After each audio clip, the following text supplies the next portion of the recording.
Pernikahan pada pandangan pertama. Sakri dan Serenity. Bab 111. Serenity tidak menyadari bahwa suaminya sedikit cemburu. Serenity pergi ke toko. Karena tidak ada pekerjaan di sana, dia mulai membuat kerajinan tangannya lagi. Jasmine melihat Serenity sedang sibuk membuat miniatur pohon dan bertanya, "Serenity, kenapa akhir-akhir ini kamu selalu membuat miniatur pohon ini? Apakah itu barang panas?" Serenity baru saja selesai membuat patungnya. Jadi dia berhenti untuk istirahat sejenak. Ketika dia mendengar pertanyaan temannya, dia tersenyum dan berkata, "Bisnis dering saya berjalan sangat baik akhir-akhir ini, dan barang terlaris adalah pohon mini ini. Ada begitu banyak pesanan untuk ini. Apakah netizen merasa kasihan padamu dan Liberty setelah melihat tanggapanmu? Itukah sebabnya mereka mendukung bisnis online Anda?" Serenity memikirkannya sejenak dan berkata, "Sepertinya tidak. Keluarga Hans hanya memasang foto masa kecilku secara online, dan mereka tidak mengetahui Facebookku atau detail lainnya. Tweet asli telah dihapus, dan para influencer tersebut juga telah menghapus tweet mereka. Para influencer mungkin takut dilibatkan oleh keluarga Hans. Untungnya, berita gosip Tuan Yok lebih populer daripada berita yang sedang tren. Jadi saya berhasil membalas sebelum netizen sempat menyelidiki latar belakang dan tempat kerja saya. Itu sebabnya menurut saya kecil kemungkinan tweet tersebut membantu mendongkrak penjualan bisnis online saya." Saat menyebut nama Tuan Yok, Jasmine menjadi tertarik dan berkata secara misterius, "Saya mendengar dari bibi saya bahwa Nona Stone kesal karena cerita tren Anda mengalihkan perhatian netizen darinya. Jadi dia diam-diam mengalihkan cerita tren Anda." Serenity tidak menyadari hal ini dan tertawa. "Jika Anda mengatakannya seperti itu, Nona Stone secara tidak langsung membantu saya." Dia memikirkannya dan tertawa lagi. "Saya sangat ingin berterima kasih kepada Nona Stone. Saya harap dia bisa memenangkan hati Tuan Yok secepat mungkin. Nona Stone adalah pewaris Stone Group dan memiliki semua uang dan kekuasaan di dunia. Jadi dia harus bisa mengetahui apakah ada masalah dengan Tuan Yok. Kita beruntung tidak ada yang mendengar ketika kita bercanda tentang impotensi Tuan Yok saat itu. Jadi sebaiknya kita tidak bercanda tentang hal ini lagi." Jasmine berkata dengan santai, "Lagi pula, kita hanya bergosip. Bagaimana Nona Stone tahu kalau Tuan Yok impoten? Belum ada wanita muda di sekitar Tuan Yok. Jadi siapa yang tahu kalau dia punya masalah di bagian itu? Saya tidak berpikir Tuan Yok dan Nona Stone akan berakhir bersama. Karena kalau dilihat secara nyata, keluarga Yok dan keluarga Stone tidak akur. Jika kedua raksasa ini menjadi rival dan saling berhadapan di masa depan, Nona Stone akan terjebak di dalamnya. Akan bingung, siapa yang harus dia bantu?" Jasmine menguraikannya untuk Serenity. Baik keluarga Yok maupun keluarga Stone tidak akan mendukung hubungan mereka. Tapi Nona Stone benar-benar berani untuk secara terbuka menyatakan cintanya kepada Tuan Yok dengan meriah. Dia terbuka tentang perasaannya. "Saya mengaguminya karena hal itu." Serenity beristirahat sejenak dan mengeluarkan bahan kerajinan untuk terus membuat lebih banyak miniatur pohon. Bagaimanapun, itu urusan mereka. Orang-orang seperti kita mungkin tidak akan pernah bisa bertemu Tuan Yap. Kita bisa mendengarkan gosip sesekali, tapi kita tidak boleh membuang-buang waktu untuk itu. "Ibumu tidak memaksamu pergi kencan buta akhir-akhir ini?" Serenity bertanya. "Tidak untuk saat ini. Mungkin bibiku mengatakan sesuatu padanya. Saya kira bibi saya akan segera mengundang saya ke pesta makan malam lainnya." "Seren, jangan coba-coba mengajakku pergi ke pesta itu lagi. Saya tidak tertarik." Serenity menolak tanpa berpikir dua kali. Dia tidak ingin menghadiri pesta makan malam seperti itu lagi setelah mengalaminya sekali. Itu bukan berarti Serenity takut berada di kalangan masyarakat kelas atas. Dia hanya tidak menikmati kesempatan seperti itu. Akan ada banyak makanan enak, jadi ayo makan sepuasnya. Saya mampu membeli makanan saya sendiri. Tetapi apakah Anda bersedia mengeluarkan uang untuk makanan mahal? Saya tahu Anda sedang menabung untuk membeli rumah. Jasmine tepat sasaran. Serenity berhenti berbicara. "Seren, kita berteman baik. Jadi aku harus berbagi semua hal baik denganmu. Dengan begitu Jati Baras, aku akan beritahu bibiku." bahwa kamu akan menemaniku jika dia mengajakku pergi ke pesta makan malam. Kita bisa mengetahui lebih banyak tentang masyarakat kelas atas jika kita lebih sering menghadiri pesta makan malam mewah ini. Jasmine berusaha sekuat tenaga membujuk temannya untuk menemaninya. Tante Selen, teriak Sonny. Bab 112. Pembicaraan Jasmine dan Serenity terhenti. Ketika Serenity melihat kakak dan keponakannya masuk, dia segera menghentikan pekerjaannya, berdiri, dan berjalan mengitari kasir. Jasmine lebih cepat dari Serenity. Dia sudah memeluk dan mencium Sonny yang menggemaskan. Dia bahkan mengangkatnya tinggi-tinggi, yang membuat anak kecil itu tertawa. Kakak, kenapa kamu ada di sini? Serenity menyadari bahwa saat itu sudah lewat jam 10. Pada jam segini, Liberty biasanya sedang menyiapkan makan siang di rumah. Jika Hank tidak makan siang saat pulang kerja, dia akan mengeluh lagi. Saya bosan di rumah. Jadi saya datang untuk melihat-lihat. Sonny pun ribut karena ingin melihat kamu. Liberty melepas topinya, menyeka keringat di dahinya, dan berkata, ini hampir bulan November, tapi cuaca masih sangat panas. Musim gugur di Wales pun mirip dengan musim panas, dan tidak terlalu dingin di musim dingin. Itu hanya sejuk di pagi dan sore hari. Pada siang hari, cuaca masih terik selama cuaca cerah. Ini sudah lewat jam 10. Bukankah kakak harus memasak? Serenity tidak bermaksud bahwa memasak untuk kakak iparnya adalah tugas kakaknya. Dia hanya bertanya karena kebanyakan orang makan pada siang hari.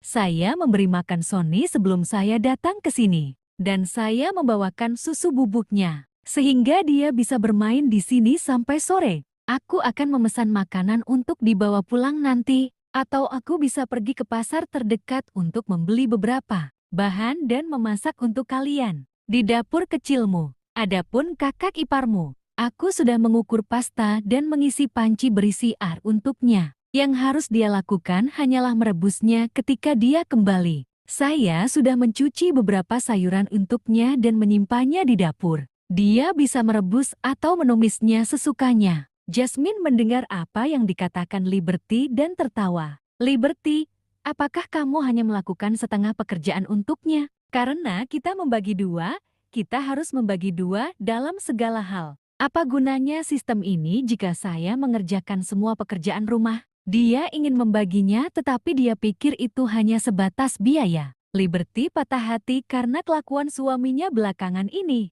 Olah karena itu, dia sangat tegas ketika harus berpisah karena dia ingin membalas Hank. Dengan begitu, Hank tidak akan berani menggunakan ini untuk mengontrol dan mengancamnya di kemudian hari. Selama 3 tahun menikah, Liberty memberikan kontribusi dimanapun dia bisa. Dia membesarkan putra mereka, berhenti dari pekerjaannya, kehilangan bentuk tubuhnya, dan diperlakukan dengan tidak hormat sebagai balasannya. Jika dia tidak melawan, dia akan berpikir bahwa dia penurut. Hank akan menganggap Liberty lemah jika dia tidak membalas. Baik Serenity maupun Jasmine mengacungkan jempol pada Liberty. Mereka sepakat bahwa Liberty tidak boleh berkompromi dalam segala hal. Karena Hank mengusulkan untuk berpisah, dia harus merasakan sendiri obatnya. Hank sangat baik pada Liberty saat awal-awal menikah. Belum lama ini mereka menikah, benar-benar berubah total. Jasmine menghela napas. Pernikahan benar-benar kuburan romansa. Orang lajang ingin menikah, tetapi orang yang sudah menikah ingin berpisah. Jasmine tidak ingin menikah secepat ini. Dia ingin menikmati kebebasan beberapa tahun lagi. Liberty berkata dengan kesal. Ibu mertua dan ipar perempuan saya yang menghasut semua ini. Dia terlalu mempercayai keluarganya. Bab 113. Aku membawa semua hadiah yang dibeli Serenity dan Zachary terakhir kali ke kamarku. Karena aku sangat marah kepada mereka. Liberty duduk di kursi. Serenity pergi ke dapur kecil, mengambil beberapa buah dari lemari es, mencucinya, dan menawarkannya kepada Liberty. Sementara Jasmine menuangkan segelas air hangat untuknya. Dia meneguk air beberapa kali dan memutuskan untuk memberitahu mereka tentang masalah keluarganya. Dia datang hari ini karena dia merasa sedih dan frustrasi, mencari adiknya untuk curhat. Jika Liberty tidak menemukan seseorang untuk diajak bicara, dia takut dia akan jatuh ke dalam depresi. Terlebih lagi, Liberty telah mengenal Jasmine selama bertahun-tahun dan tahu bahwa dia bisa menyimpan rahasia. Liberty melanjutkan, ketika saya bangun keesokan harinya, Hank menyuruh keluarganya pergi, dan saya senang melihatnya. Tetapi sebelum mereka pergi, mereka mengambil semua hadiah yang diberikan Seren dan suaminya kepada saya. Kakak ipar saya bahkan mengambil beberapa mainan Sony. Aku sangat marah saat mengetahuinya. Tapi Hank bilang kami tidak kekurangan barang-barang itu. Jadi dia memberikan semuanya pada kakaknya. Apakah kakaknya kekurangan hal-hal itu? Kakaknya dan suaminya sudah bekerja dan mempunyai penghasilan tetap. Mertua saya membantu mereka mengasuh anak-anak mereka dan mereka juga memiliki asuransi sosial. Sehingga gabungan dana pensiun mereka lebih dari cukup untuk pengeluaran mereka. Namun, mereka tetap ingin Hank memberi mereka uang saku. Bukankah Hank hanya menyubsidi keluarga kakaknya? Penghasilan kakaknya dan suaminya tidak tersentuh karena mereka menghabiskan uang orang tuanya dan uang Hank. Jika Hank tidak memiliki keluarga yang harus dinafkahi dan bersedia mengeluarkan uang untuk saudara perempuannya, tidak akan ada yang keberatan tentang itu. Tapi Hank punya keluarga sendiri, dan kami masih punya angsuran yang harus dibayar kembali. Bagaimana dia bisa berani menghabiskan uang adiknya untuk menghidupi keluarganya? Liberty tidak bisa memahami perilaku suaminya. Hank tahu bahwa orang tuanya menggunakan uangnya untuk mensubsidi keluarga saudara perempuannya. Namun dia tetap mentransfer uang kepada orang tuanya setiap bulan tanpa hambatan. Di sisi lain, Hank sangat pelit padanya. Ini membuat Liberty menderita. Dia juga kecewa kepada mertuanya, karena sebelumnya perlakuannya sangat baik ketika belum menikah dengan Hank. Semua orang berpura-pura bersikap baik selama bertahun-tahun dan berhasil menipunya. Begitu menikah dengan Hank, hamil, dan melahirkan Sonny, mereka akhirnya mengungkap jati diri mereka yang sebenarnya. Anak laki-laki berhak menafkahi orang tuanya. Tapi untuk apa menafkahi keluarga saudara perempuannya? Saya tidak mengatakan bahwa dia tidak boleh memberi mereka apapun. Tetapi dia harus memberi lebih sedikit dan menabung lebih banyak untuk pendidikan Sonny. Dia tidak mendengarkan saran saya dan bahkan menyarankan untuk membagi hal-hal setengah-setengah. Seolah-olah saya menghabiskan banyak uangnya. Liberty menyesal berhenti dari pekerjaannya lebih awal dan menjadi ibu rumah tangga penuh waktu. Begitu seorang perempuan tidak mempunyai sumber penghasilan dan harus mengulurkan tangannya untuk meminta setiap sen kepada laki-laki. Tanpa disadari ia akan merendahkan dirinya dan kehilangan kepercayaan serta tempatnya dalam rumah tangga. Liberty tahu bagaimana rasanya. Untungnya, Liberty masih bisa mengandalkan adiknya untuk menghidupinya. Jadi dia tidak perlu khawatir dengan pengeluarannya. Jasmine tertegun dan berkata, kebanyakan orang tua suka mensubsidi putra mereka. Mengapa orang tua Hank ingin putranya mensubsidi putrinya? Hal ini dapat dibenarkan jika putri mereka kesulitan mencari nafkah. Namun ia tidak miskin. Dia punya rumah, mobil, dan tabungan. Serenity tahu dengan karakter kakak anggota keluarga mertuanya. Dia mengambil keponakannya dari pelukan Jasmine sambil berkata kepada kakaknya, "Kakak, kamu bisa mulai mencari pekerjaan sekarang. Serahkan Sonny padaku. Aku akan menjaganya sepanjang hari. Sehingga jika suatu saat nanti Anda memutuskan untuk bercerai, Anda bisa dengan percaya diri memperjuangkan hak asuh Sonny. Kalau tidak punya sumber penghasilan, bagaimana memperjuangkan Sonny?" Jasmine terkejut. Namun, ketika dia memikirkan tentang keluarga Hank yang haus uang, dia merasa bahwa Liberty akan bercerai cepat atau lambat. Tidak ada seorang pun yang tahan seumur hidup dengan suami dan mertua seperti itu. Liberty memandang putranya dan berkata, "Saya akan bertahan bersama mereka selama beberapa bulan lagi. Sebentar lagi tahun baru, barulah Sonny bisa masuk taman kanak-kanak. Anda bisa membantu menjemputnya dari sana pada sore hari. Dia harus segera mencari pekerjaan. Bahkan jika Liberty tidak bisa mendapatkan peran eksekutif seperti sebelum menikah, dia masih bisa mendapatkan pekerjaan yang layak dengan kemampuannya." Bab 114. Ya, Serenity menjawab sebagai tanggapan. Dia mencium keponakannya dan bertanya, "Apakah kamu ingin pergi ke taman kanak-kanak?" "Tidak." Si kecil suka bergantung pada ibunya pada usia ini. Serenity tersenyum dan berkata kepada kakaknya, "Sudahkah kamu memikirkan TK mana untuk menyekolahkan Sonny? Kalau sudah, kita bisa mengajak Sonny bermain di sana di akhir pekan, agar dia bisa mengenal lingkungan sekitar. Begitu dia akrab dengan tempat itu, dia tidak akan menolak untuk bersekolah di taman kanak-kanak. Banyak taman kanak-kanak mengizinkan orang tua membawa anaknya berkunjung dan bermain di sana selama akhir pekan." Liberty setuju dan berkata, "Ada satu hal lagi yang membuat saya jengkel." Kakak perempuan Hank memberitahunya bahwa dia ingin memindahkan kedua anaknya ke kota besar untuk bersekolah, agar anak-anaknya bisa tinggal bersama kami. Dia meminta saya untuk membantu penjemputan, pengantaran, memasak, dan les. Apa dia mengira aku pengasuh gratis? Hank bahkan mengatakan bahwa dia bersedia memberi saya tambahan $1.500 untuk makanan. Katanya, karena saya sudah membesarkan satu anak, tidak ada bedanya membesarkan dua anak lagi.